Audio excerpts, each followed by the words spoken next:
Muy buenas noches, estimados y estimados participantes. Gracias por estar presentes y disculpen el retraso, ¿no? Vamos a dar inicio de inmediato a la temática que tenemos que revisar el día de hoy, correspondiente a gestión integral de residuos sólidos.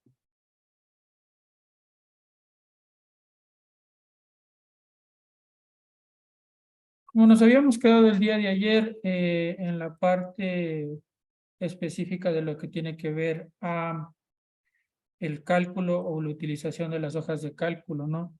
Espero que hayan podido revisar esas hojas de cálculo que son muy útiles dentro de lo que es el material que se les ha adjuntado. Ustedes tienen material que va a ser muy útil, material que en este caso lo pueden utilizar para cualquier tipo de estudio o investigación que vayan a llevar a cabo, ¿no? Recuerden siempre que tenemos que guiarnos en lo que nos dice obviamente la normatividad, en este caso los estudios para la gestión integral de residuos sólidos.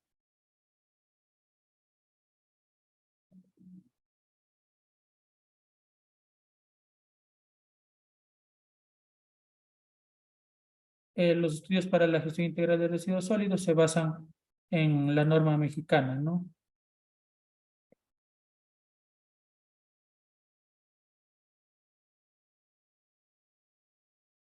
Algo que les quería también comunicar y que bueno, a algunos ya les ha de haber llegado, ¿no? Porque de hecho me preguntaron algunos acerca de los links que les estaban llegando para dar las evaluaciones, ¿no?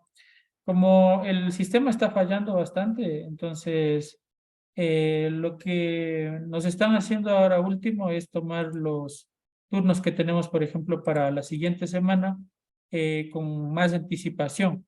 Entonces, yo alcancé a tomar los turnos del día lunes y el día viernes de la próxima semana para dar dos evaluaciones. La primera que vamos a dar el día lunes en los horarios que ya están asignados también y que están en lo que es el aula virtual de gestión y elaboración de estudios de impactos ambientales. Ahí ustedes tienen para la temática, en este caso, que es de eh,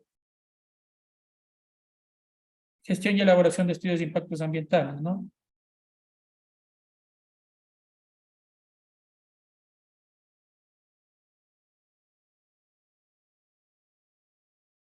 Y el día viernes de la próxima semana, bueno, se darían el lunes, ¿no?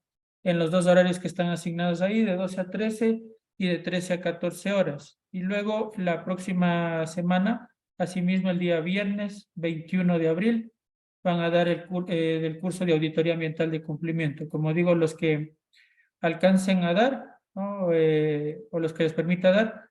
El día de hoy, por ejemplo, estuvo mejor la plataforma, ¿no? Ya permitió la obtención rápida de lo que son los certificados, ¿no?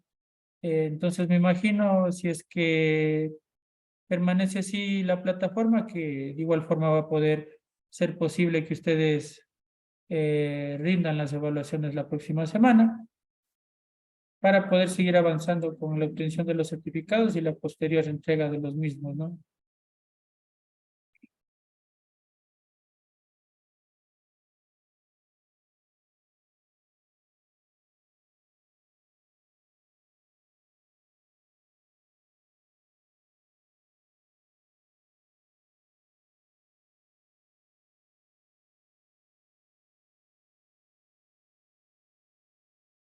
De igual forma van a estar esos cuestionarios, ¿no? En lo que es el aula virtual correspondiente, los cuestionarios y también el listado. Para lo que es gestión y elaboración de estudios de impactos ambientales ya está habilitado. Y en lo que tiene que ver a lo que es auditoría ambiental de cumplimiento, que sería la tercera evaluación que teníamos que dar, ya estará habilitado luego de que terminemos la reunión. Ahí me pongo a trabajar en habilitar ese link, ¿no? O el aula virtual, más bien dicho, ¿no? Desde donde van a poder ustedes descargar el material, ¿no?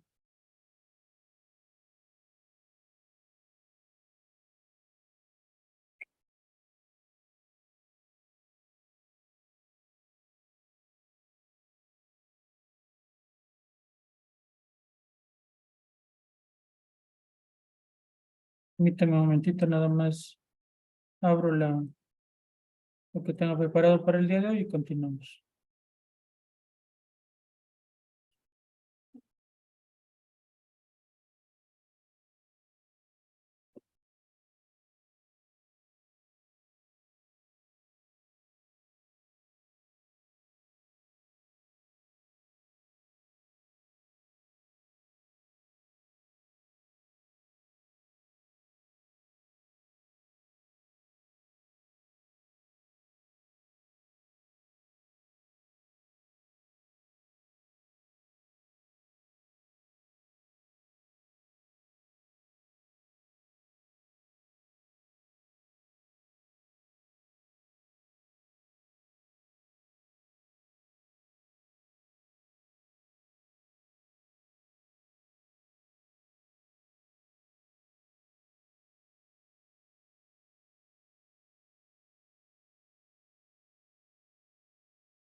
Entonces, hablando un poco más al respecto de lo que es, en este caso, el diseño ya del documento, luego de haber hecho el levantamiento de información, este estudio de caracterización de los residuos sólidos, pues lo que a continuación corresponde ya es únicamente realizar en este sentido lo que es la recopilación de todos los datos, ¿no? Obviamente nosotros vamos a ir haciendo el cálculo de todo lo que representa eh, la producción per cápita de residuos sólidos, ¿no? La clasificación de productos, peso volumétrico. Hacemos esos análisis, o más bien dicho, esos cálculos. De igual forma hay que realizar lo que es planos y los planos obviamente se van a basar en los datos que nosotros les pasemos, ¿no? Del peso volumétrico, lo que respecta a lo que es la PPC, ¿no? Las toneladas generadas de manera diaria, que también sería el otro componente que necesitaríamos, ¿no? Algo que también me faltaba mostrarles cómo hacer es la parte de lo que es el estudio de tiempos y movimientos. El estudio de tiempos y movimientos es un poco complejo, ¿no? De hecho, se basa en lo que es la toma de datos estadísticos, ¿no? Dentro de los cuales está la georreferenciación de rutas y la toma y medición de tiempos, ¿no? Tiempos que se traducen desde lo que es la salida del vehículo, del taller o el almacén en el cual se encuentre, para posteriormente, pues, dirigirse a cada uno de los sitios de la ciudad. Entonces, todo eso entra dentro de lo que es este, este cálculo de tiempos y movimientos, ¿no?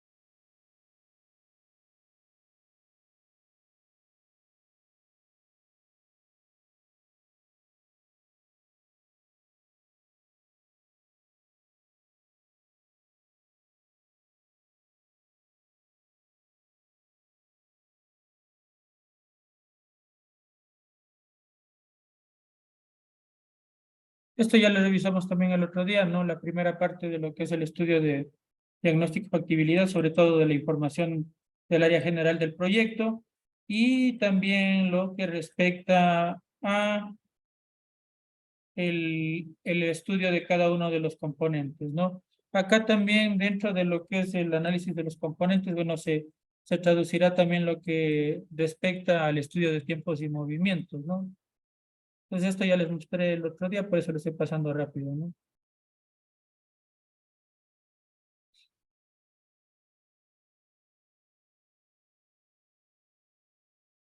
Ya, entonces dentro de lo que es el estudio de tiempos y movimientos siempre se analiza lo que es el sistema de barrido, ¿no?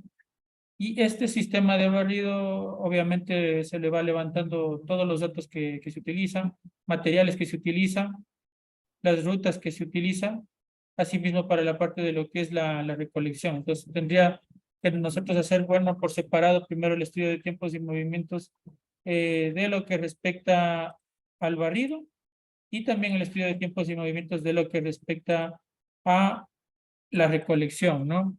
Entonces, como digo, en cada uno de ellos hay que levantar unos índices o unos datos que luego nosotros los vamos a transcribir acá para realizar cálculos de lo que es la efectividad de las rutas de recolección y barrido, ¿no?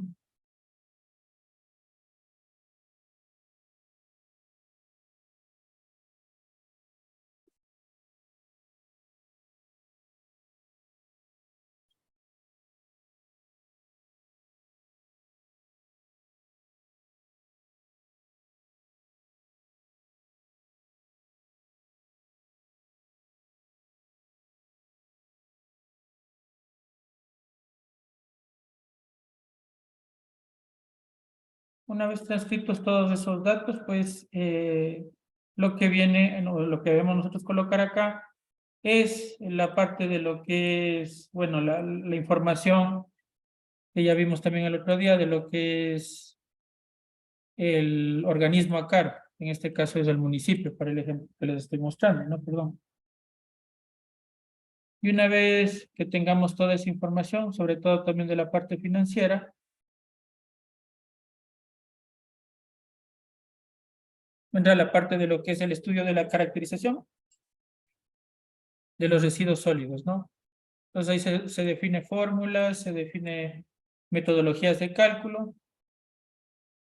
y una vez hecho esto, pues se describe el cronograma y cada uno de los procesos como fueron realizándose, asimismo la parte de lo que es los resultados, ¿no?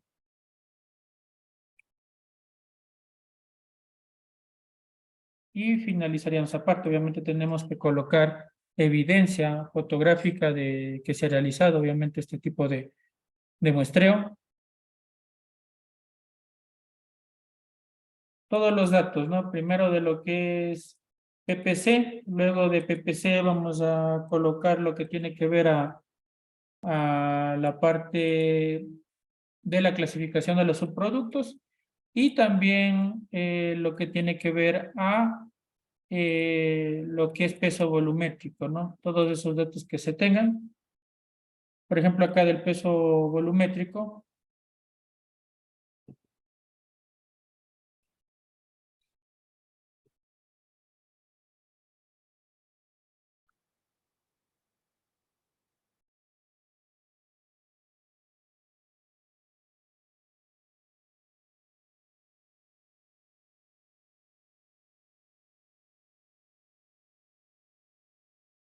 les voy a mostrar los datos cuando se abra la hoja de cálculo, ¿no? Acá algo bien importante que seguirá a continuación es seleccionar el sitio de disposición final. Y precisamente esto ya corresponde a la parte de lo que es el diseño del relleno sanitario, que es la siguiente presentación que vamos a observar, ¿no? La parte más importante es la que vimos nosotros acerca de lo que es el estudio de la cantidad y calidad de los residuos sólidos. Y mediante ese, pues obviamente vamos a hacer el resto de diseños y cálculos, ¿no?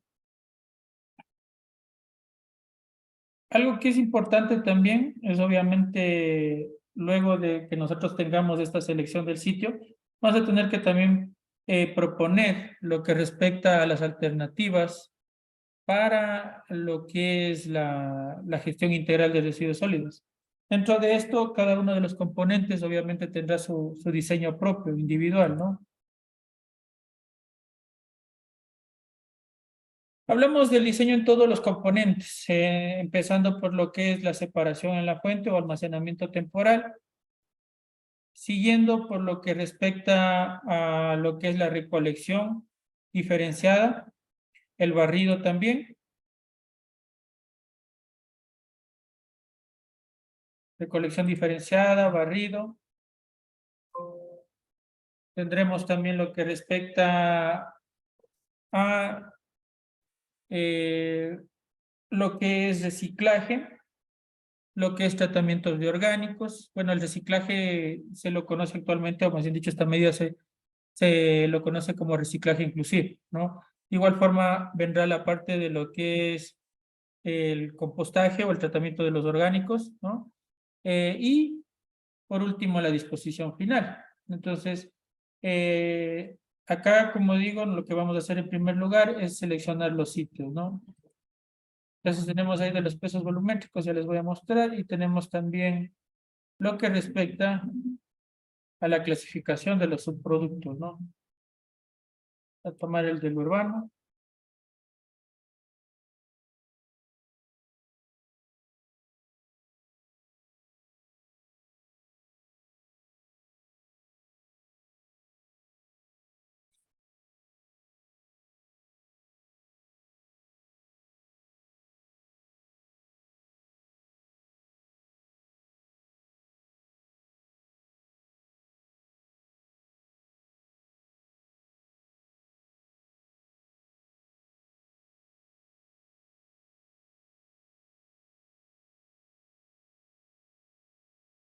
Entonces aquí, por ejemplo, tenemos, ¿no? De la clasificación de los subproductos por cada uno de los días, ¿no? De los 7 días, entonces se calcula, ¿no? El peso y porcentaje de cada uno de los componentes para luego resumir todos esos datos en una sola tabla, ¿no? Al final de todo este estudio. Asimismo, tendremos el peso volumétrico, que de igual forma se lo va pesando o obteniendo el peso por cada uno de los componentes, ¿no? Urbano, rural, lo que es comercial, también se lo puede hacer de los mercados y de las instituciones educativas también, ¿no? Sirve sobre todo para el diseño de lo que es almacenamiento temporal y de también en la parte de lo que es el tratamiento de orgánicos y de lo que es reciclaje, ¿no? Ahora bien, el siguiente componente de nosotros es realizar la selección del sitio del relleno sanitario, ¿no? Y para eso, obviamente, nosotros nos vamos a basar en lo mencionado dentro de lo que es eh, el anexo 6 del libro 6 del Tulsman, ¿no? Específicamente del punto 4.12, ¿no? Bueno, en primer lugar, como siempre, entender lo que es un relleno sanitario, ¿no? El relleno sanitario no solo lo conforma la celda, sino también todas las zonas anexas que tiene un relleno sanitario.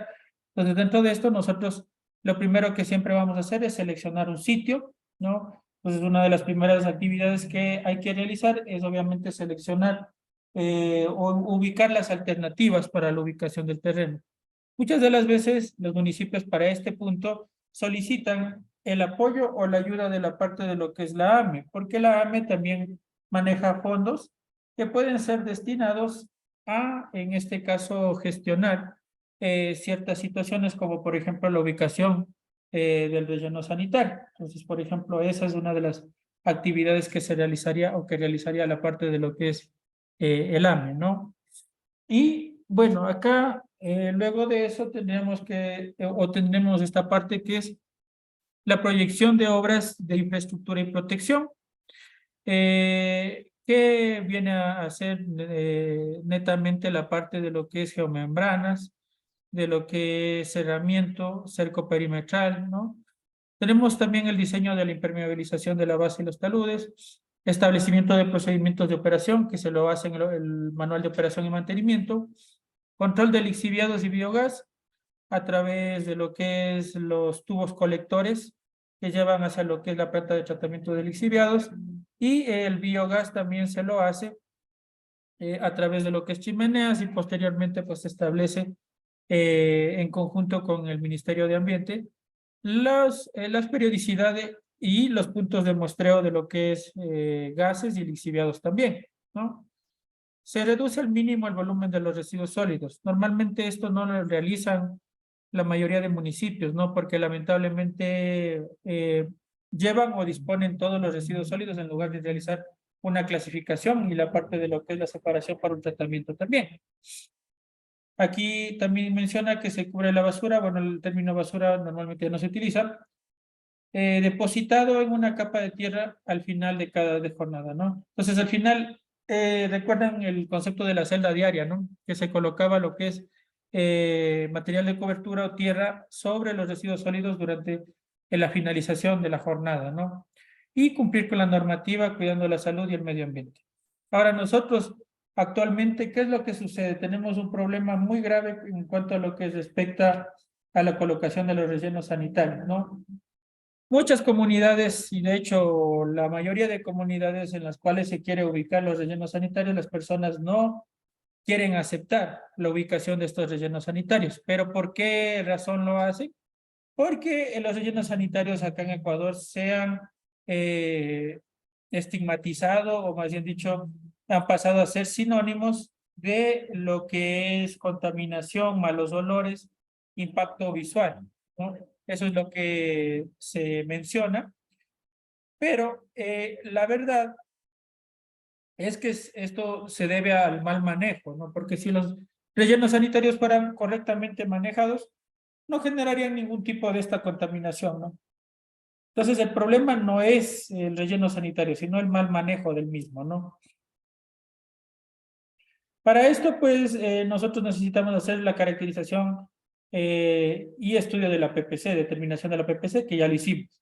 De igual forma, hay que hacer un estudio topográfico, ¿no? Que ustedes, como yo les iba mencionando, de cada uno de los componentes hay que respaldarlo con estudios, ¿no? Sobre todo en la parte de lo que es el diagnóstico y factibilidad, nosotros vamos a tener que hacer un estudio topográfico y preliminar. Vamos a tener que hacer también lo que respecta a un estudio hidrogeológico y también por último lo que respecta a un estudio socioeconómico, ¿no? Tenemos acá de igual forma determinar el tipo de operación. Con el topográfico nosotros vamos a poder determinar, ¿no? Si excavamos una zanja o trinchera o directamente aplicamos el método del área. Ahora en el Ecuador lo que se maneja por lo general es una combinación de los dos métodos, no tanto de la zanja como de la trinchera, que ya lo veremos más adelante, ¿no? Para lo que es ya los diseños definitivos, nosotros vamos a tener que hacer un análisis geológico, geotécnico y un estudio hidrológico también, ¿no? Donde que determinamos todo lo que es la parte de curvas de aportación, cuencas de aportación y curvas de intensidad, hablando de lo que es la pluviosidad, que eso es un factor importante para el cálculo de lo que es la generación de lixiviados. Porque en realidad los lixiviados no solamente se forman por el exudado de los residuos orgánicos o de los residuos que se descomponen, sino también contribuyen bastante lo que es las precipitaciones, ¿no? Dentro del estudio geotécnico, como ustedes pueden, por ejemplo, observar dentro de lo que es esta imagen, el estudio geológico geotécnico se trata precisamente de que en este caso, un taladro sea llevado a una profundidad, un taladro de perforación, en 4 puntos distintos, a una profundidad de 4.50, ¿no? Y a su vez vaya tomando muestras cada metro, ¿no? Para luego hacer un análisis de todo lo que es textura, de todo lo que es estabilidad del suelo, para así no tener ningún problema cuando se coloque el relleno sanitario. Ahora, ¿no? Mencionando un poco el problema, ¿cuál ha sido la dificultad de la mayoría de construcciones de ciudades, de sitios, de casas, de lo que son carreteras, ¿no? Como lamentablemente, como ocurrió recientemente en lo que es la ciudad de Alausí, ¿no?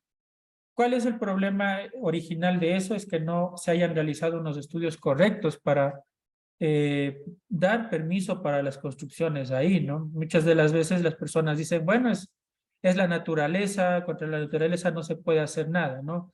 Pero lamentablemente lo que sí es claro es que sí se puede hacer para prevenir, ¿no? Obviamente no sabemos cuándo es que vaya a ocurrir un tipo de estos deslaves, desprendimientos, no sabemos cuándo vaya a llover, exactamente, obviamente, ¿no? O cuándo vaya a haber un terremoto, pero sí se puede hacer este tipo de estudios. Entonces, en el geotécnico, de igual forma, nosotros se determina la ubicación de lo que es, en este caso, eh, probablemente fallas geológicas o que la porosidad del suelo sea alta, ¿no? No sea compacto o no permite, en este caso, el, la parte de lo que es la compactación, es decir, que sea un sitio que tiende a desprenderse, tiende a producir deslizamientos o movimientos de masa. Entonces, para esto es estos estudios geológicos geotécnicos, para evitar que exista cualquier tipo de deslizamiento, movimientos de masa, para cuando se vaya a construir el relleno sanitario, ¿no? Por el peso que obviamente el sitio debe, en este caso, recibir. Ahora nosotros hacemos toda esta situación, ¿no? De seleccionar el sitio. Primero ubicamos alternativas de ubicación, al menos tres, y dentro de eso nosotros utilizamos las matrices de ponderación de pesos, que es una metodología ya desarrollada por Eva Robén en base a lo que es el anexo 6, libro 6 de Tulsma, del Tulsma, ¿no? Y que obviamente se transcribe o me arroja unas matrices que esas matrices se utilizan para realizar la calificación, ¿no? De igual forma, siempre se establece participación con la comunidad en la selección de sitio y acuerdos y medidas de compensación. Esta parte, por ejemplo, nosotros de la parte de las alternativas de ubicación, nosotros le hacemos un estudio, ¿no? Y nos basamos en primer lugar en la parte de lo que es el establecimiento de los sitios, ¿no? Se establecen los sitios eh, para realizar la calificación de los mismos, ¿no? Como repito, se utiliza lo que es el anexo, el libro 6, anexo 6, el anexo 6 del libro 6 de Tulma, se utiliza ese, ¿no? Y en base a eso, pues, se establece cada una de las condiciones, ¿no? Condiciones de distancias y vías de acceso, lo que es condiciones geotécnicas, vida útil del terreno, disponibilidad del material de cobertura, condiciones meteorológicas, propiedad del terreno y usos del suelo, y el perfil del relleno sanitario que, bueno, este es un cálculo que se lo realiza de manera rápida para conocer cuál debe ser o cómo debe estar diseñado más o menos el relleno sanitario, ¿no?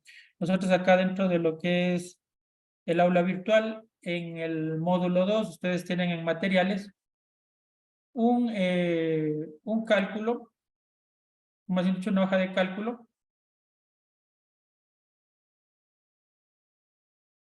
Está colocado como cálculo de la celda diaria.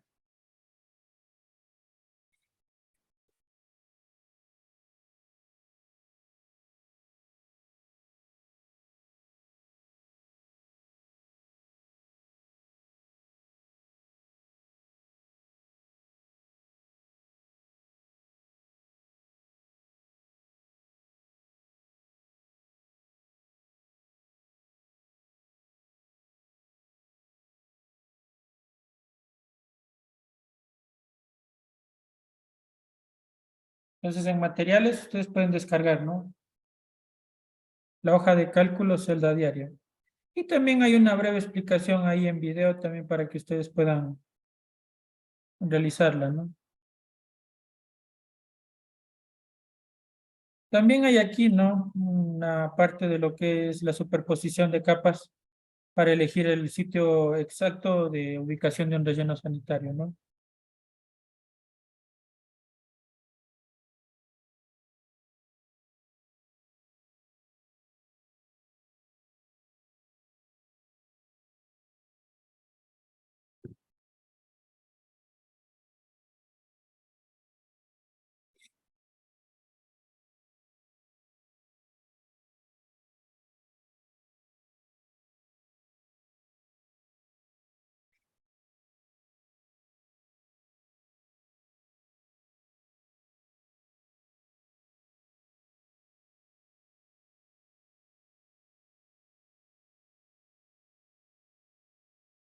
Aquí en materiales, bueno, aquí en materiales también van a tener unos manuales, ¿no?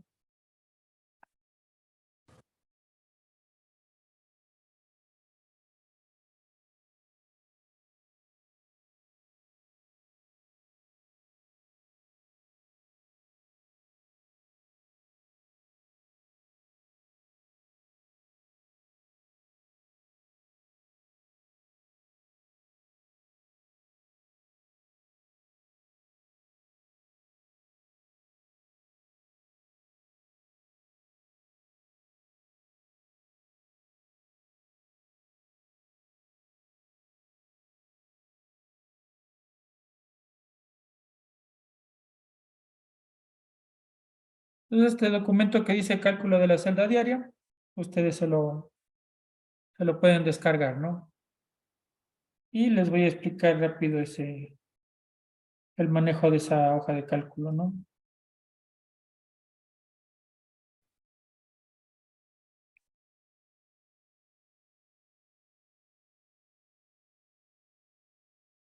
Ya, esa hoja de cálculo, bueno, va a partir con el año, pues, en el cual se tenga la disposición de los residuos, ¿no? Suponiendo que, por ejemplo, ahora que estamos en el año 2023 parte a partir de ese cálculo, ¿no?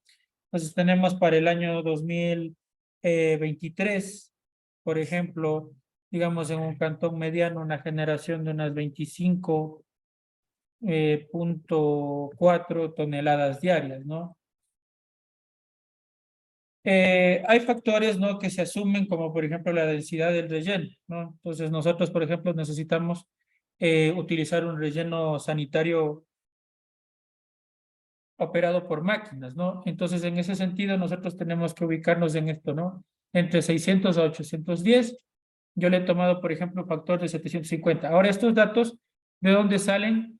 Obviamente de lo que es la metodología de Kunitoshi Sakurai desarrollado para la OMS para el diseño de rellenos sanitarios mecanizados, ¿no? El volumen es un cálculo que se obtiene a través de lo que es la división de las toneladas generadas para la densidad, perdón, por la densidad del relleno. A ver, perdón, es las toneladas diarias generadas divididos para lo que es la densidad del relleno. Obviamente se utiliza un factor de 1000 para la conversión de toneladas a kilogramos, ¿no? Y una tonelada tiene 1000 kilogramos, pues por eso es que se utiliza ese factor. Acá hay otros factores que también hay que asumir, en este caso, por ejemplo, el ancho, ¿no? Este factor, ¿de qué depende? De nosotros tener en cuenta cuántos vehículos van a estar descargando más o menos al mismo tiempo. Entonces, si es un municipio grande, probablemente tenga 3 hasta 4 vehículos descargando al mismo tiempo. Entonces, por cada uno de ellos, nosotros calculamos el ancho y dejando un espacio de 1 metro entre cada vehículo, ¿no? Entonces, si es que es un municipio pequeño que maneja 1 o 2 vehículos, pues obviamente lo básico será utilizar un factor pequeño. Entonces, por ejemplo, yo tengo para este municipio 5 metros, que, bueno, el ancho de el recolector se debería considerar en 2 metros, más el ancho también en este caso, el tractor compactador, que sería otros 2 metros más. Si multiplico, pues obviamente hablando de espacios de vehículos, suponiendo que en este municipio se utilice 3 vehículos, ¿no? Entonces utilizo en este caso 3 metros por cada uno de los vehículos, sería 3, 6, 9, más los espacios que deben dejar de 0,50 a cada lado de los vehículos, es decir, medio metro, sería en total 2 metros más, que serían 11, ¿no? Más el ancho de lo que es en este caso, el tractor compactador sería entre 12 a 14 metros, ¿no? Porque hablamos de un municipio medio. Si es un municipio pequeño, obviamente solo tendría que calcular lo que es de un vehículo recolector. Entonces, ¿cómo utilizamos? Utilizamos las dimensiones del tractor compactador, más dejando un espacio con los vehículos recolectores que también se toma el factor de 3, ¿no?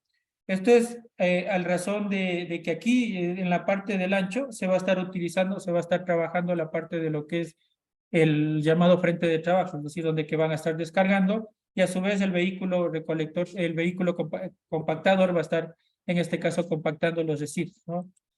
La parte del alto, obviamente, a partir de la fórmula, nosotros tenemos que asumir, ¿no? Siempre tiene que estar en relación más o menos de 3:1 comparado con lo que es, en este caso, el largo, ¿no? Entonces, por ejemplo, acá, si ustedes ven, tenemos una diferencia que es más de 3:1, ¿no? Entonces, podríamos poner 1 metro para ver cómo nos va. Ahí está casi, ¿no? Porque sería 2,82 para 1, está cercano al 3:1, ¿no? ¿Qué es lo que permite esto? Obviamente la estabilidad, ¿no? De la celda, porque necesita ser más largo que alto, lo que es esta celda. La celda tiene forma de pirámide truncada. Entonces, en ese sentido, como repito, tiene que ser más de largo que el alto para permitir una estabilidad correcta. El alto de la cobertura siempre será cercano a o entre 0,15 a 0,20 metros diariamente. El área de cobertura, pues obviamente será calculado por cada uno de los lados que nosotros tenemos que cubrir, porque es una pirámide. El volumen del material de cobertura será calculado multiplicando el área de cobertura por el alto de la cobertura y tendremos el volumen diario. Luego de eso hacemos el cálculo, en este caso para 15 o para 20 años, ¿no? Para los años que ustedes vayan a hacer el cálculo, entonces hacemos para 15. Aquí primero el volumen en un año, multiplicando esto por 365, porque tenemos 365 días. Luego tenemos las toneladas totales en 15 años, el volumen a rellenar en 15 años, multiplicando el factor que ya teníamos anteriormente en 15 años, y el volumen de cobertura, ¿no? Que de igual forma utilizamos el factor que ya teníamos calculado antes. El volumen a rellenar sería este. Y después de esto, pues, vendrá la parte de lo que es asumir la altura de la capa 1 del relleno, ¿no? En este caso puede ser la parte de lo que es, por ejemplo, 2,60 metros, ¿no? ¿Qué tendría más o menos de alto la primera capa que vamos a utilizar, ¿no? Recuerden que las capas de un relleno sanitario van a ser la sumatoria de varias franjas, ¿no? Entonces, supongamos que hemos establecido una altura de 2,6, ¿no? De cada capa y vamos a utilizar un total de 4 capas que se irán, obviamente, colocando una encima de otra. El periodo de diseño va a ser calculado el volumen a rellenar dividiendo el volumen a rellenar para lo que es la multiplicación de la altura por el número de capas, ¿no? Y esto multiplicado por un factor de 10,000 para obtener en hectáreas, ¿no? Porque una hectárea tiene 10,000 metros cuadrados. Pues tenemos 2,17. La altura total del relleno se utiliza multiplicando la altura del relleno por el número de capas que va a utilizar. Entonces, digamos que está proyectado que nuestro relleno sanitario, desde el fondo, obviamente, de la zanja o trinchera, vaya a tener hacia arriba una altura total de 10,40 metros, lo cual es perfectamente llevable, ¿no? Tendremos un total de material de cobertura de 47,982. Se multiplica por 1,2 porque se le agrega un porcentaje de seguridad del 20%, ¿no? Para evitar quizá la indisponibilidad futura de material de cobertura. Se saca también el cuadrado de cada uno de los lados para obtener cuántos metros de lado tiene que tener en este caso digamos, el sitio, la celda que voy a construir, en este caso, debe tener al menos 73,61 metros por lado, es decir, 73,61 por 73,61. Y sobre eso, la construcción, ¿no? Alrededor de esto estará el área de taludes y bermas. Luego de eso, también por fuera, el área de cinturón de seguridad para evitar cualquier tipo de falta de dimensionamiento, ¿no? Es decir, que colapse pronto el relleno sanitario, se le agrega ese cinturón de seguridad. El área del relleno total, obviamente sumamos área de taludes y bermas. Los taludes y bermas permiten la estabilidad de la celda, ¿no? Tenemos el ancho de seguridad también para evitar, como digo, cualquier tipo de falta de dimensionamiento, ¿no? O que el dimensionamiento no sea el correcto. Y pues luego, como digo, luego de esto tenemos que también calcular el área de facilidades que tendrá que estar por fuera del área del relleno o de la celda y corresponde al 30% del área utilizada para lo que es el relleno, ¿no? Y así tenemos un área total que es de 6 hectáreas, ¿no? ¿Qué vendrían a ser para estas 25 toneladas? Es un área considerablemente eh, vasta, o sea, suficiente para lo que es, en este caso, la disposición de 25 toneladas diarias de residuos sólidos durante 15 años, ¿no?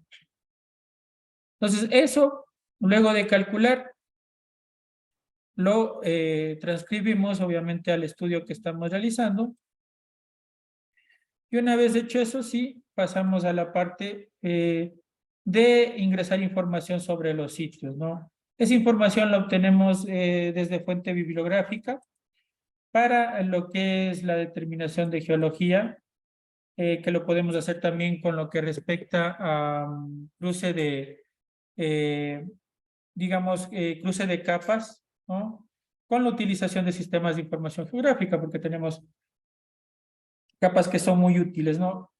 Y algo que me faltó a mí mencionarles es que una capa muy útil que tenemos nosotros eh, dentro de lo que es, bueno, ArcGIS, que no lo revisamos esa parte, existe una capa que está colocada como capa de geopedología, ¿no? Ahí, esa capa tiene datos muy interesantes, muy útiles, ¿no? Así que revísenla. Dentro de esos hay datos como lo que es la textura del suelo, la clasificación SUX, existe también lo que es geología, lo que es contaminación de los suelos, salinidad de los suelos, pH del suelo, nivel freático, entre otros datos que son muy útiles para, sobre todo para estas determinaciones, ¿no? Entonces, solo con eso nosotros ya podemos obtener, ¿no? Los datos. Y bueno, de igual forma se hacen estas matrices donde que nosotros mediante una revisión del sitio podemos darle o definir este tipo de características, ¿no? Está la parte de hidrogeología también.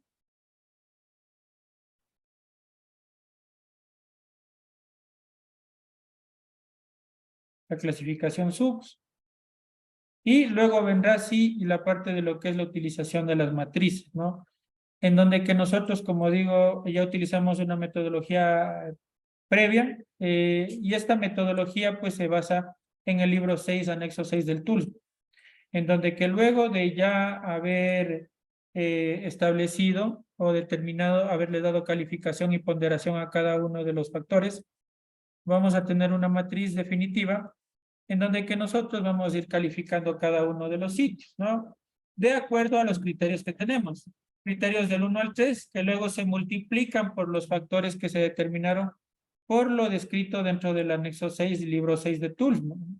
Y damos una clasificación global, dentro de los cuales el sitio con el puntaje más alto va a ser el sitio que se ha seleccionado, en este caso, para ser el sitio de disposición final, ¿no?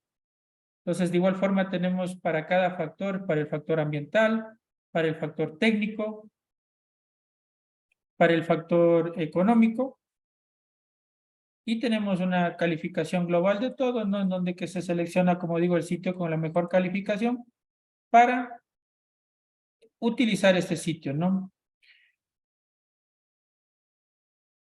De igual forma se realiza lo que respecta a un análisis a través de lo que es mapas, ¿no? Y bueno, para ello vamos a ir generando mapas, estableciendo lo que es unos factores. Ya les voy a mostrar qué factores utilizamos.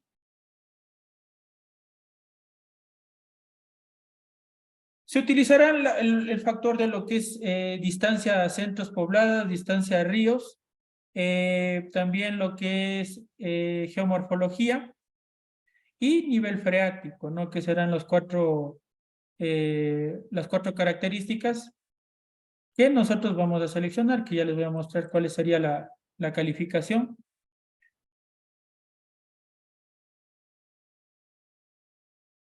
Obviamente, nosotros ya debemos pasarle los datos del sitio que hemos seleccionado.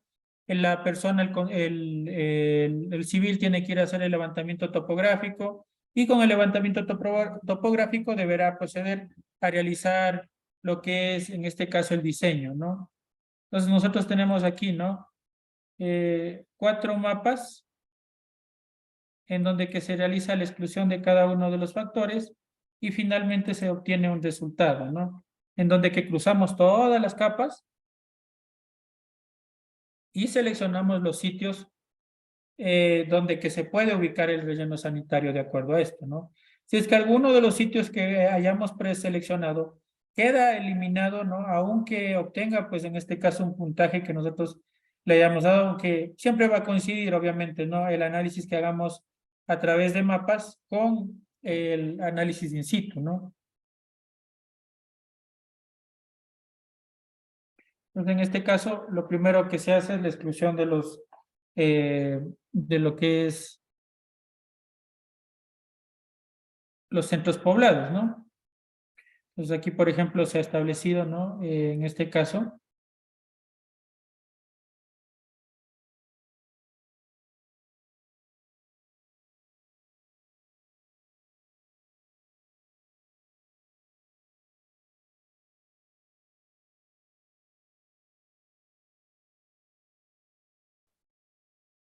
una pregunta. Se se tomarán 3 puntos o sitios y de acuerdo al que sea más factible sería el seleccionado como punto para ubicar el relleno sanitario. Sí. Bueno, esto se lo hace previo, inclusive a realizar, como digo, los estudios, ¿no?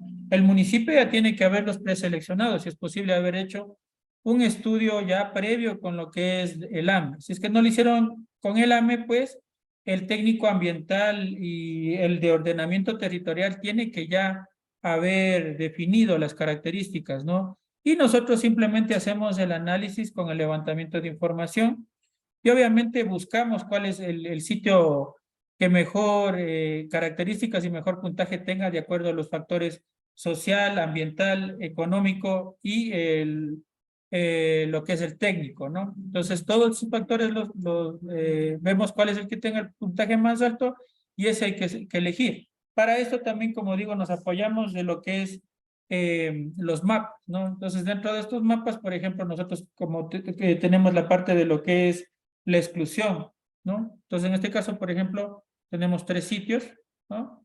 Y bueno, en primer lugar está la parte de lo que es la exclusión de centros poblados. Todos los sitios que estén al menos a 500 metros a la redonda de centros poblados, ¿no? No pueden en este caso ser sitios seleccionables. Ahora, también aquí es necesario realizar o apoyarse de lo que es una visita técnica al sitio, ¿no? Si es que en el sitio ustedes identifican que hay un cúmulo de viviendas que, digamos, por ejemplo, no tienen aquí la parte de lo que es la cobertura o la capa, ¿no? Ustedes deben realizar ese análisis. Pero bueno, por lo general basta con las capas que se tiene o las coberturas que se tiene y a través de eso pues se hace este análisis, ¿no? Entonces acá, por ejemplo, en exclusión de población quedan todos. La parte verde es la zona apta y la parte roja es zona no aptos, ¿no? Tenemos el siguiente factor que se utiliza, que es el factor de lo que es la distancia a cuerpos de agua o ríos, ¿no? Entonces, de igual forma, aquí se utiliza con la herramienta buffer que les había indicado, y de igual forma acá los 3 sitios también son sitios aptos para ubicar, ¿no? Está también el otro factor de lo que respecta a la geomorfología, ¿no? Donde que nosotros tenemos, ¿no? Una calificación de valles interandinos, eh, de lo que es vertientes convexas, irregulares, relieve montañoso, ¿no? Se incluyen, por ejemplo, valles interandinos y se excluyen vertientes convexas, irregulares, porque son sitios en los cuales no se podrían ubicar. Entonces, en ese sentido, se realiza, ¿no? En rojo, los que no se pueden ubicar. Siguen siendo los tres sitios, de manera gráfica estoy hablando, aún aptos para ubicar el relleno sanitario, ¿no? Pero el otro factor que en este caso es la parte del nivel freático, nos da que se excluye, por ejemplo, este sitio que teníamos aquí de Santa Rosa, ¿no? Y nos quedaríamos con dos sitios que de manera gráfica son aptos, excluyendo este sitio de aquí, que no está apto, quedan estos dos sitios, ¿no? Y pues luego de esto, el sitio que definitivamente se queda es aquel que tiene la mayor puntuación, ¿no? De acuerdo a los factores que nosotros hayamos calculado, ¿no?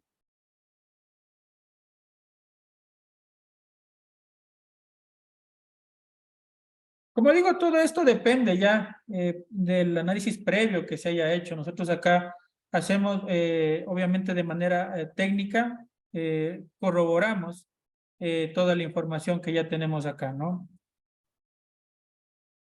Entonces, es necesario también siempre que se haga este tipo de socializaciones en las cuales, pues, se permita la construcción. Algo que es importantísimo es que se debe procurar hacerlo o construir en sitios que obviamente no tengan conflictividad social, ¿no? Es decir, que sean sitios que primero pertenezcan al municipio, ¿no? Sean terrenos municipales.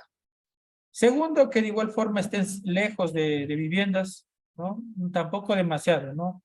Lejos de viviendas para evitar también que las personas no permitan construir esto, ¿no? Y también está la parte de hacer convenios en los cuales se destine un dinero de los recursos recibidos por tarifas de recolección y manejo de residuos, ¿no? Que se entreguen obviamente a la dependencia. Entonces, por ejemplo, en Cuenca, ¿qué es lo que hicieron, no?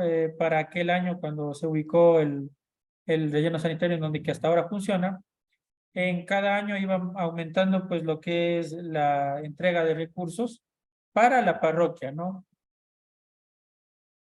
Siempre es necesario calcular al menos que el relleno sanitario esté dispuesto a recibir por lo menos 10 años la parte de lo que es los residuos sólidos, ¿no? Esto nosotros lo calculamos a través de una hoja de cálculo que también ustedes la tienen aquí, ¿no? Que dice cálculo de la proyección de toneladas, ¿no?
Por favor, tomémonos un receso de unos 10 minutos.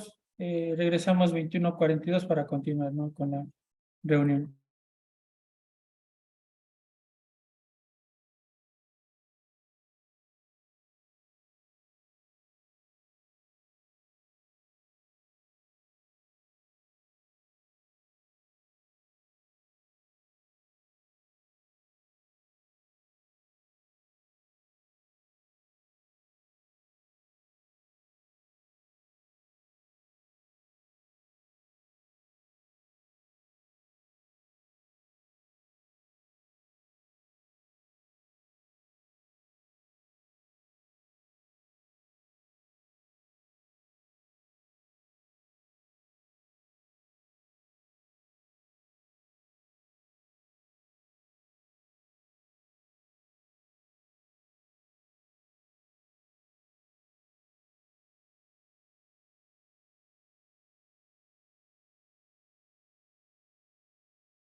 Bien, continuemos.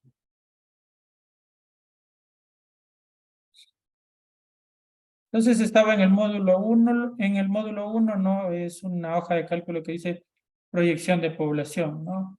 Ahora, para realizar esta proyección de población se necesitan muchos más factores, ¿no? Dentro de eso nosotros necesitamos evaluar tasas de crecimiento y mediante esta evaluación de las tasas de crecimiento, nosotros podemos escoger la tasa de crecimiento que más se ajusta y en ese sentido poder hacer el cálculo, ¿no? Eh,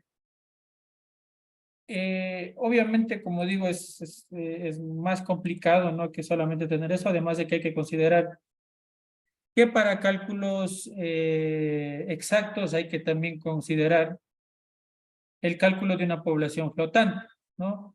La población flotante está formada por los turistas que tienen un cantón, casi todos los cantones tienen turismo, ¿no? Excepto que ya sea un cantón como, por ejemplo, me parece que hay algunos cantones que están bastante alejados de la parte en el Guayas, ¿no? Pero en general todos los cantones tienen una parte turística, ¿no? O un componente turístico, entonces prácticamente todos los cantones manejan eso. Y hay que hacer esto, como digo, los cálculos mediante eso. Y una vez hechos los cálculos de la población, hay que proyectar la población y asimismo proyectar lo que es la PPC. Para el crecimiento de la PPC o proyección de la PPC se utiliza que la PPC va a crecer 1% anual en la parte urbana y en la parte rural el 0,50%. Esta determinación la hizo Kunitoshi Sakurai, ¿no? Entonces, un cálculo bien estructurado, bueno, ya les voy a mostrar cómo se ve un cálculo bien estructurado, pero yo les he colocado esta solamente para que se entienda cómo va a ser o cómo se realiza la proyección de la población, ¿no? Entonces, siempre lo que yo voy a tener originalmente es un dato que corresponde al año 2010, ¿no? Por lo pronto, que todavía no salen los datos del nuevo año, entonces solamente tengo, o del nuevo censo, ¿no? Que se lo realizó el año pasado, entonces solamente tenemos el dato del censo del 2010 todavía, ¿no? Entonces nos basamos en ese dato.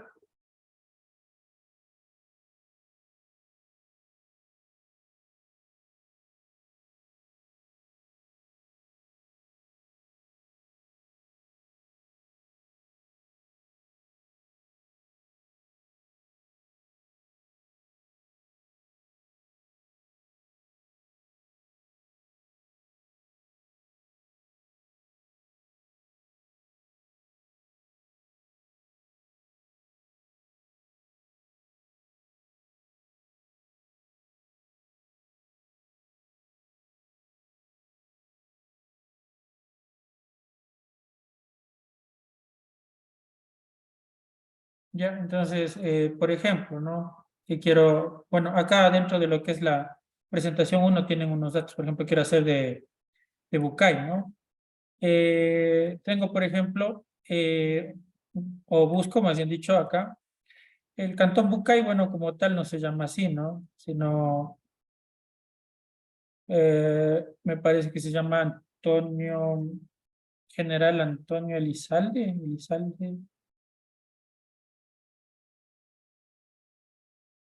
eh,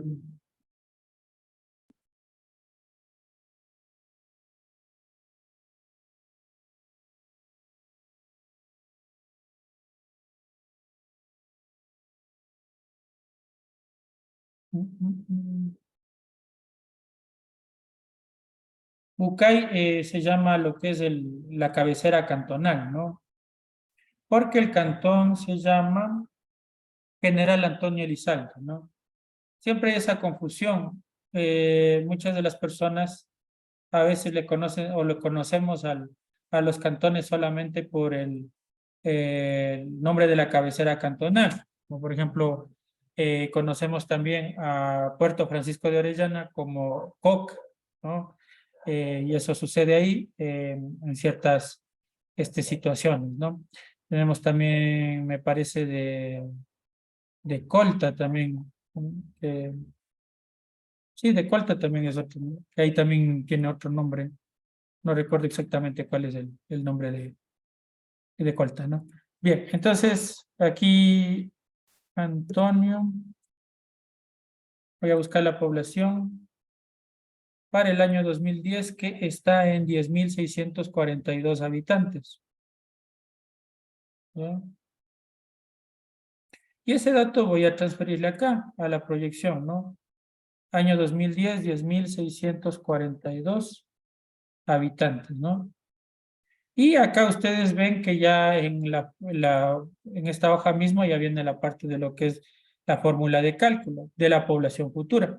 Pero hay que reemplazar lo que es la tasa de crecimiento, porque aquí tenemos una tasa de crecimiento que dice 2.18, ¿no? Que es la tasa que vamos a utilizar para este caso. Entonces, la tasa, como he dicho, la fórmula es población inicial por 1 más la tasa de crecimiento elevado al número de años que yo realizo el cálculo de la proyección, ¿no?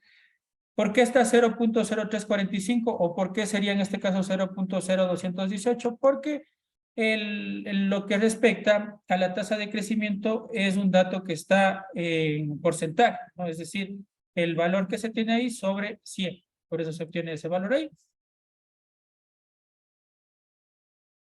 A ver, acá bueno, un dato dice, no, acá en Manabí, la Calceta, la cabecera cantonal de Bolívar, es el cantón, pero siempre nos acostumbramos. Claro, sí, sí, pero claro, es en varios lugares que sucede eso, ¿no? Que uno acostumbra a decirle al cantón por la parte de lo que es en este caso, la cabecera cantonal. Hay en otros lugares, en cambio, que digamos, se utiliza el nombre propio del cantón y no de la cabecera cantonal, como por ejemplo el cantón Pastaza, o más bien dicho, la parte de lo que es el cantón Puyo, ¿no? Le decimos Puyo, pero la cabecera cantonal ahí se llama Pastaza, ahí es al revés. Está también Nueva Loja, ¿no? Nueva Loja se le llama Lago Agrio, pero Lago Agrio es solo la cabecera cantonal, porque en sí toda lo que es el cantón se denomina Nueva Loja, ¿no? Esa es la confusión que por lo general surge, ¿no? Tenemos aquí, como les dije, ¿no? La tasa de crecimiento es eh, el valor sobre 100, por eso es que tenemos el cálculo 0.0218, ¿no? Repito, ¿no? La tasa de crecimiento se lo hace mediante aproximaciones y se utiliza siempre, o se escoge, más bien dicho, de acuerdo a unas ecuaciones, la que presente más proporcionalidad, ¿no? Por lo general siempre va a ser la tasa de crecimiento intercensal del último periodo, ¿no?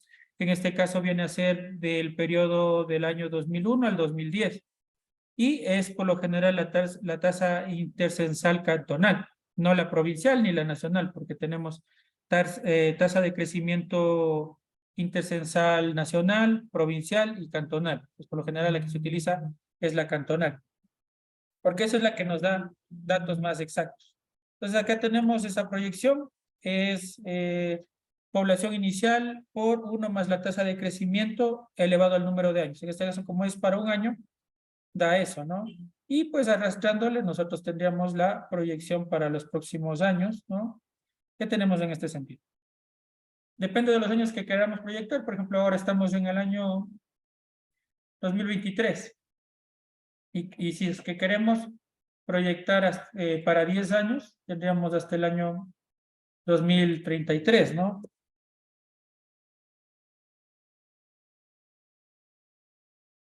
Entonces es necesario, pues como digo, que la fórmula se la lleve desde acá, desde la segunda fila, hasta la parte de acá. Ahora tenemos una PPC, ¿no? Que supongamos que hemos obtenido esto de que la PPC obviamente tiene que venir del estudio de cantidad y calidad de los residuos sólidos que ustedes tienen. Entonces, en este caso nos dan que este estudio se ha realizado en el año 2013 y me da 0.46 kilogramos de habitante día, ¿no? Entonces, yo me voy a ubicar aquí en el 2013 y voy a colocar 0.460 o 46 kilogramos de habitante día. Ahora ya está con el factor de crecimiento, suponiendo que esta es la parte urbana, obviamente, y obtenemos con el crecimiento, pues, el cálculo estimado hasta el año 2033. Y bueno, las toneladas se obtienen multiplicando la población por la PPC y así obtenemos cuántas toneladas se van generando de manera diaria, ¿no? Y de hecho este es un dato correcto porque si ustedes van y revisan con las proyecciones que se ha hecho para Antonio Elizalde en diferentes estudios, se tiene justamente esta proyección para estos años, ¿no? Entonces así se realiza más o menos de manera general, ¿no? La utilización de esta hoja de cálculo. Yo les voy a mostrar una hoja de cálculo donde que ya está hecho todo el, el análisis, ¿no? Para que ustedes observen cómo cómo se obtiene esto de la proyección, ¿no? Eh,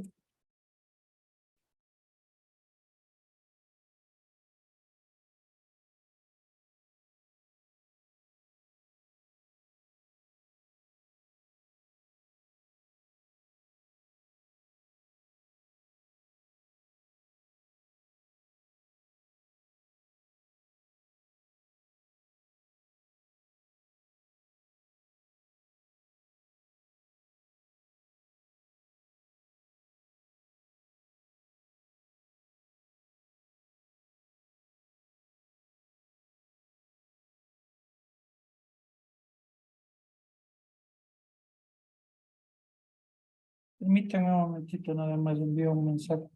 Me están solicitando.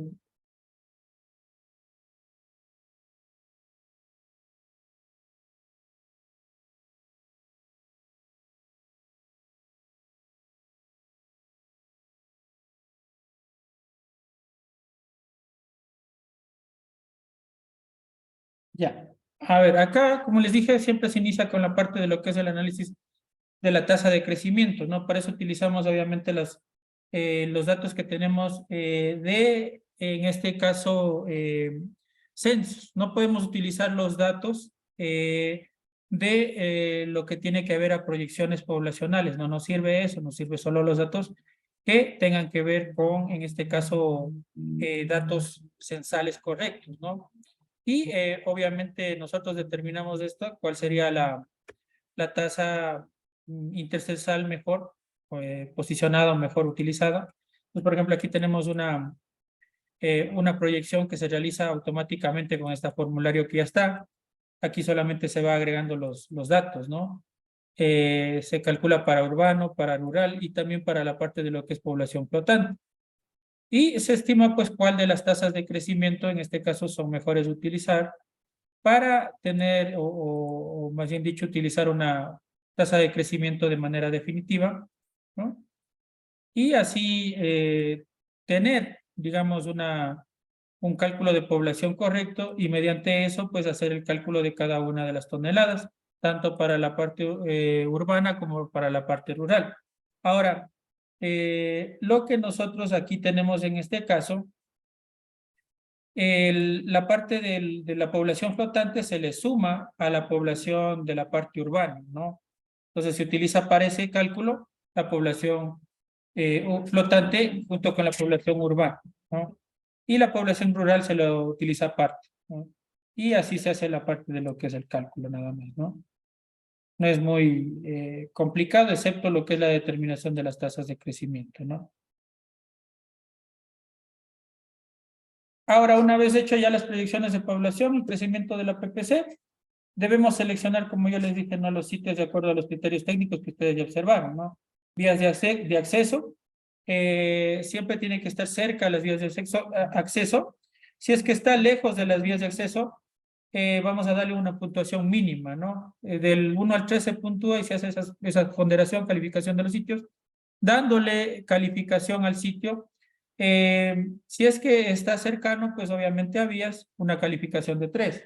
No es necesario que, digamos, se distribuya los valores. Si es que al sitio 1 le colocaron 3, no quiere decir que al sitio 2 no le puedan colocar también 3. Puede ser que los 3 sitios estén junto a vías de acceso, entonces, o cercanos a vías de acceso, entonces le colocan a los 3 el valor de 3, que es el valor más alto, ¿no? Tenemos la parte del nivel freático. Nosotros necesitamos que el nivel freático esté por lo menos superior a lo que es 1.5 metros, ¿no? Porque nosotros vamos a impermeabilizar el sitio.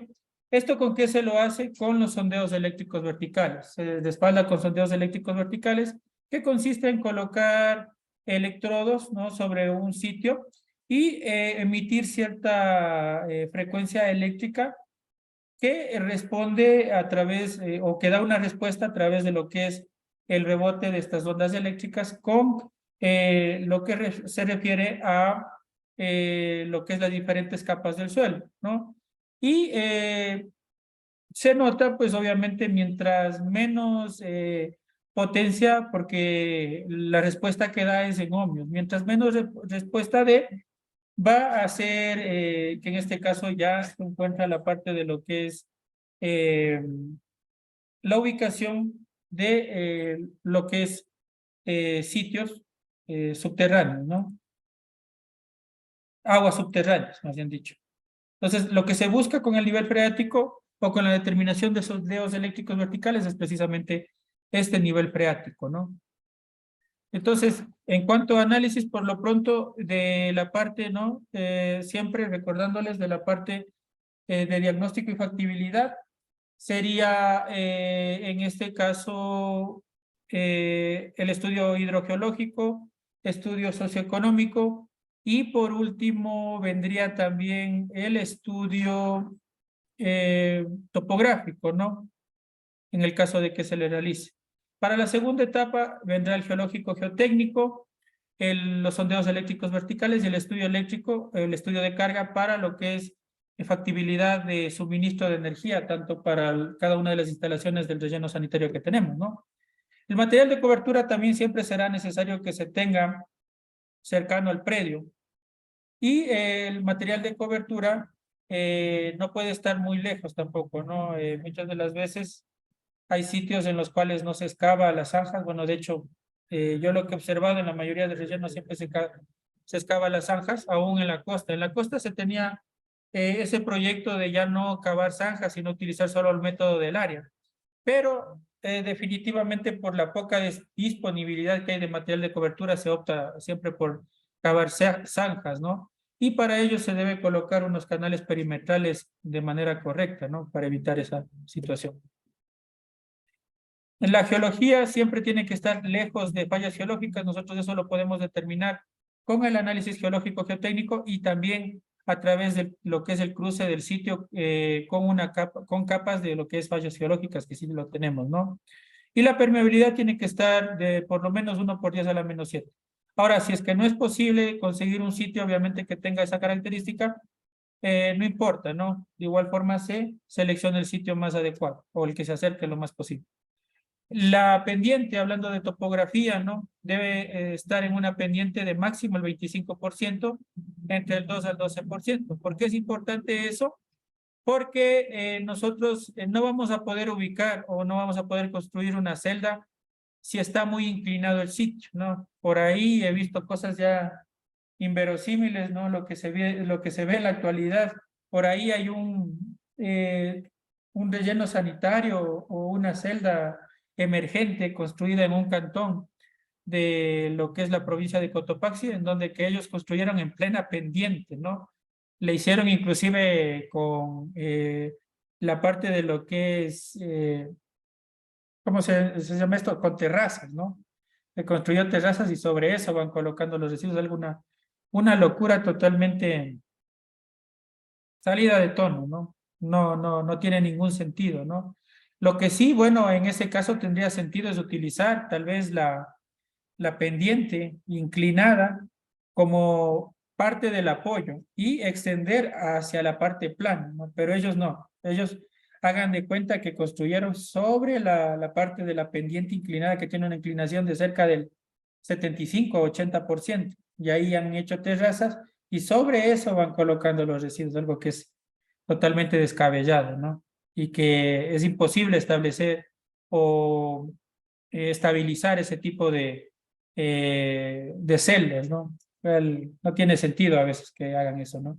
Siempre será necesario seleccionar sitios que no sean destinados para usos, ¿no? Que pueden ser agrícolas, ni usos pecuarios, ni usos industriales, ni viviendas, ¿no? Nada de eso. Tiene que ser simplemente sitios que se han destinado con fines de, en este caso, de de sitios no se van a utilizar para ningún fin, ¿no? Que ya sea en este caso, por las condiciones, ¿no? Que muchas de las veces están muy alejados de sitios industriales, de sitios poblados, que se puede utilizar, como digo, como sitios no aptos para agricultura también, que muchas de las veces por la desertificación pueden utilizarles como sitios no aptos para la agricultura. Entonces, siempre se debe utilizar sitios que dentro de la distribución del plan de ordenamiento territorial estén colocados como sitios no aptos, ¿no? Para ninguna actividad. Los vientos siempre también va a ser importante que los vientos, en este caso del relleno sanitario, se dirijan desde el relleno, perdón, desde la ciudad hacia el relleno y no desde el relleno hacia la ciudad para evitar malos olores y el viaje de los malos olores y también lo que es partículas, ¿no? Porque siempre se van a desprender partículas de plásticos, de polvo en el relleno sanitario. La distancia va a tener que ser lo más cercano posible a la ciudad, pero también no puede ser o no puede estar más cerca de los 500 metros de la ciudad. Tiene que estar por lo menos a 500 metros de la ciudad, pero tampoco puede estar muy lejano porque se acostumbró a construir los rellenos sanitarios muy lejos de las ciudades, lo cual es un problema también para el motivo operacional. Por eso aquí está catalogado como criterio financiero, ¿no? Porque se gastaría mucho en operación y mantenimiento en el caso de que el relleno sanitario esté muy lejos. Y la parte de criterios de exclusión, que son los que nosotros utilizamos para lo que es la selección del sitio de manera geográfica o manera gráfica, ¿no? Está en primer lugar los cursos de agua, ¿no? Que se debe encontrar al menos a 200 metros de la fuente superficial más próxima, ¿no? De igual forma, centros poblados, al menos a 500 metros de ciudades principales y 100 de centros poblados. Radio de 50 metros en cuanto a lo que tiene que ver a sitios de importancia arqueológica cultural. Debe estar al menos a 500 metros de infraestructura de salud, a 13 kilómetros de infraestructuras aeroportuarias, a 15 metros de lo que es infraestructuras eléctricas, 300 de hidrocarburíferas, 100 metros de infraestructuras industriales, 500 metros de infraestructuras turísticas y lo más distante de zonas inundables, ¿no? Por lo menos a 200 metros de las zonas inundables, 500 metros de la riqueza natural también, y la intersección que yo les mostré, ¿no? Que se lo hace con ArcGIS y utilizando todos estos factores, siempre y cuando se cuente con las capas base, ¿no? Puede ser que no tengan capas de lo que es áreas protegidas, que sí lo hay, de zonas inundables también sí lo hay, de infraestructura turística es un poco complicado encontrar capas, de infraestructura industrial también, hidrocarburífera sí hay capas, y de infraestructura eléctrica también, aeroportuaria también, y de salud. Entonces, todo eso ustedes pueden utilizar las capas, ¿no? Yo, por ejemplo, utilicé solo 4 capas que tenían que ver con centros poblados, geomorfología, los ríos y también centros poblados, ¿no? Pero ustedes pueden utilizar más capas, ¿no? Y hacer un análisis correcto para la determinación, en este caso, del sitio, ¿no? Pues aquí les daba yo una metodología que ustedes pueden observar en un video que está subido a la plataforma, ¿no?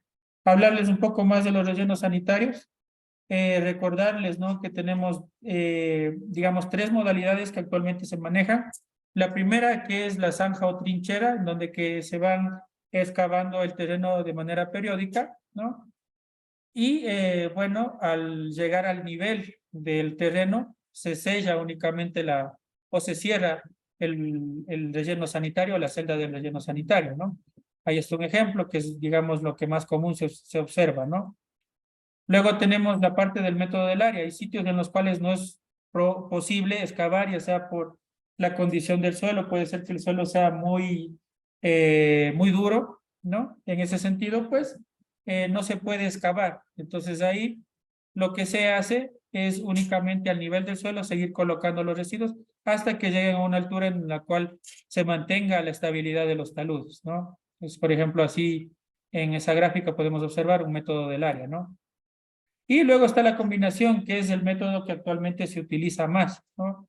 Es decir, rellenamos, en este caso, de residuos sólidos la zanja y luego de que ya llega al nivel del suelo, se eleva aún más, ¿no? Hasta donde que se haya establecido una estabilidad, ¿no? Entonces, un prototipo que se utiliza de relleno sanitario, aquí tenemos, ¿no? En primer lugar tenemos la cerca perimetral, hablando de afuera para adentro, ¿no? Luego vamos a tener la cortina arbórea, los drenes perimetrales que impiden obviamente la infiltración de agua dentro de lo que es el relleno sanitario. El relleno sanitario es todo esto, ¿no? No solamente la celda, porque lamentablemente lo que se tiende a conocer como relleno sanitario solamente es, pero las áreas anexas también corresponden al relleno sanitario, ¿no? Luego tenemos los caminos perimetrales a través de lo cual se pueden dirigir los vehículos recolectores y también todo lo que sean vehículos de mantenimiento de la celda, ¿no? Y de compactación.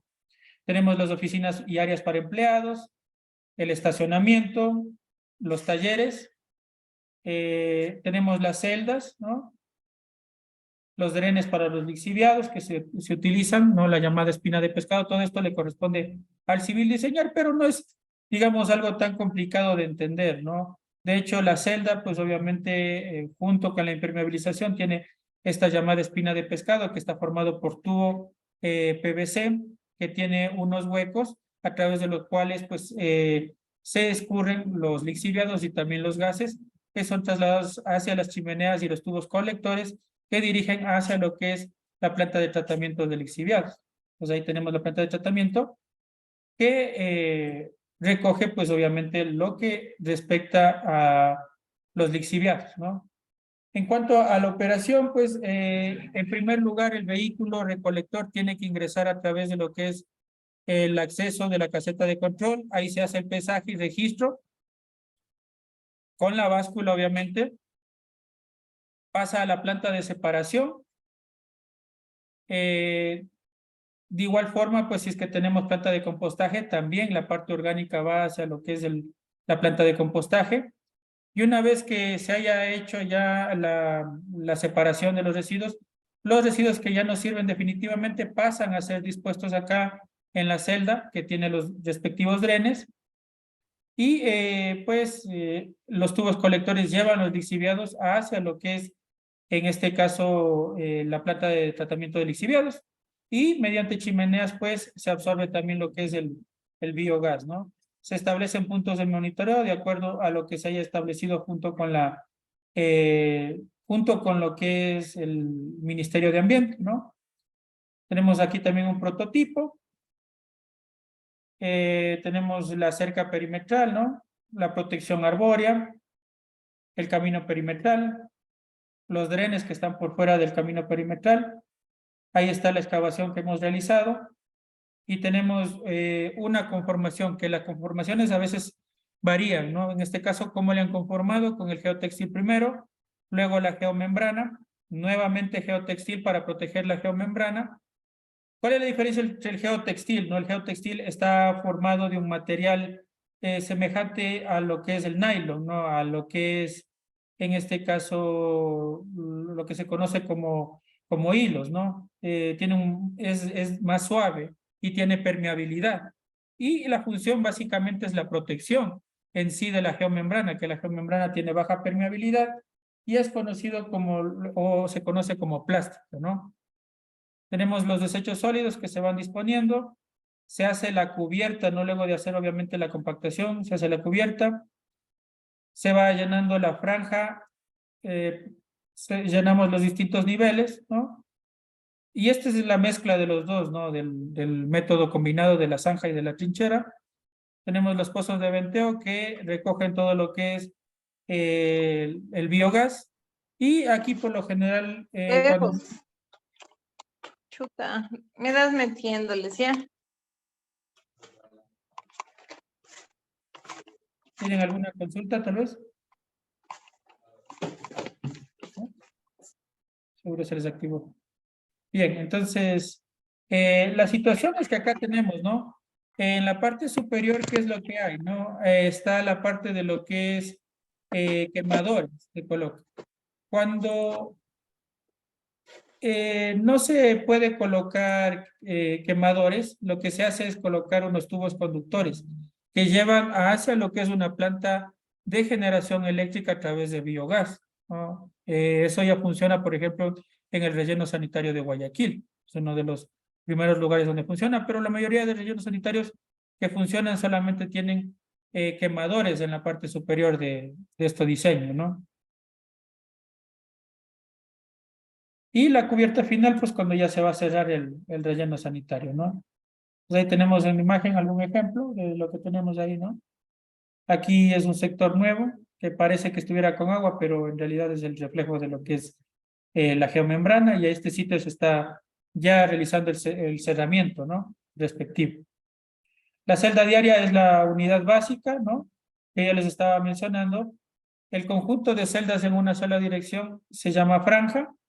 El conjunto de franjas se conoce como nivel, y una etapa de operación está formada por varios niveles, ¿no? Esta celda diaria, pues, se la maneja o se la debe construir, como yo les había mencionado, con el talud de 3 a 1, ¿no? Para permitir estabilidad. ¿Cómo funciona una celda diaria? El vehículo recolector llega a depositar los residuos, viene el tractor compactador, ¿no? Y el tractor compactador lo que va a ir haciendo es formando la pirámide, ¿no? Con la estabilidad de talud 3 a 1, compacta, pisotea, y luego de pisotear viene la volqueta con el material de cobertura y asimismo se lo rellena. Este procedimiento es muy, muy complejo, y la verdad es que varios municipios optan por no ocuparlo, ya que muchas de las veces no tienen disponibilidad de recursos, porque para esto siempre es necesario tener lo que es disponibilidad de recursos. Bueno, hasta ahí nos vamos a quedar en esta temática. Lo que ustedes pueden hacer para poder, en este caso, complementar todo lo que hemos estado revisando es, en este caso, acudir a los videos que tenemos ahí y al material que tenemos también dentro de lo que es la plataforma, ¿no? Para poder complementar todos los conocimientos. Entonces yo también les voy a activar algunos otros videos que tenemos aquí para que ustedes puedan complementar, ¿no? El conocimiento que ya les estoy dando de manera en vivo, también lo puedan complementar. Ahora, en cada uno de los cursos se van a ir activando la parte de lo que es los cuestionarios, y también lo que respecta a el listado de evaluación o el orden de evaluación. Entonces, por ejemplo, para el día lunes que tenemos la siguiente evaluación, que como les digo, ya hoy ventajosamente estuvo en mejor forma, o estuvo funcionando de mejor forma la plataforma. Así que yo creo que ya la plataforma se va normalizando, ya va funcionando y nos va permitiendo rendir estas evaluaciones, que bueno, el otro día tuvimos esta dificultad de que no se pudo rendir más que pocas.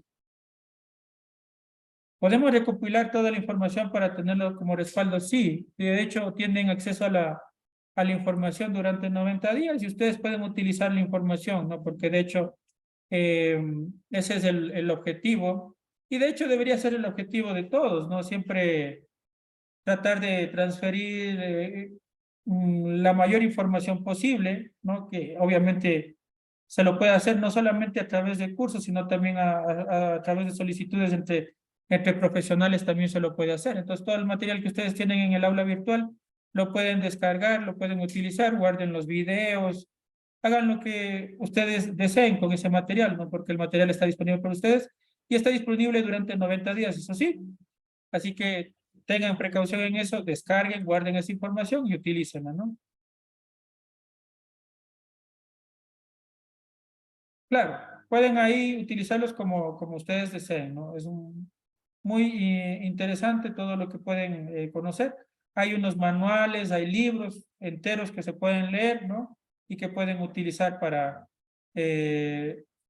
complementar la formación, porque de hecho ese es el objetivo de tener un aula virtual, porque ustedes ven que acá obviamente hemos tenido por cada curso solamente entre 6, 8 hasta 12, quizás 16 horas de formación, ¿no? Hemos tenido 16 clases, 32 horas en total, pero obviamente la formación ustedes tienen que completarla con la formación online. Por eso es que dentro de cada plataforma tienen presentaciones, tienen videos extras, tienen lo que respecta a materiales que pueden revisar, leer, para complementar su formación de manera online también y complementar así todas las horas que en este caso salen del certificado. Entonces, todo eso es correspondencia de ustedes también, complementar los conocimientos y obviamente yo siempre estoy disponible, ¿no?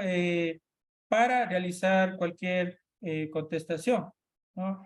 A mi número personal lo pueden hacer, que el número personal ustedes lo tienen ahí dentro de lo que es el grupo, o les paso por acá también, o al correo donde que se inscribieron también, pueden hacerlo, pueden hacer cualquier consulta, siempre y cuando pues esté a mi alcance, yo podré responderles.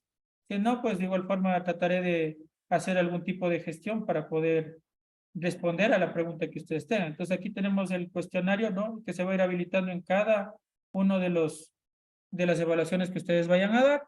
Y pues les agradezco a todos ustedes por su participación.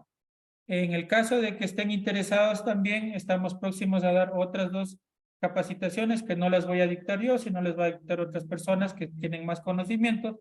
Yo, estos son mis temas, estas son mis especialidades, pero están ahorita habilitados 2 cursos más, un curso de plantas de tratamiento de aguas residuales y otro curso de control ambiental en el sector petrolero y minero, que hasta el día de mañana está con precio promocional también. Si es que desean solicitar información, escriben a mi número o escriben a través de lo que es el número de la empresa también, que está colocado ahí en el grupo, ¿no?